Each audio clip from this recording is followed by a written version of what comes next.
লোকনাট্য দলের আয়োজনে গেল ৬ জুলাই সন্ধ্যায় বাংলাদেশ শিল্পকলা একাডেমি জাতীয় নাট্যশালায় লোকনাট্য দল পদক ২০২১-২২ অনুষ্ঠান আয়োজিত হয়েছে। আড়ম্বর এই অনুষ্ঠানে দেশের ৬ গুণী নাট্যজন প্রয়াত ডক্টর ইনামুল হক, এস এম মহসিন, আরাম আলো, শাহাদাব হোসেন খান হিলু, সৈয়দ দুলাল এবং কঙ্কন দাসকে সম্মাননা জানানো হয়।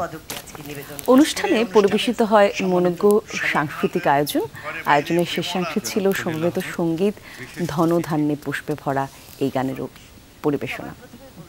লোকনাট্য দলের সকল সদস্য ও সদস্যদের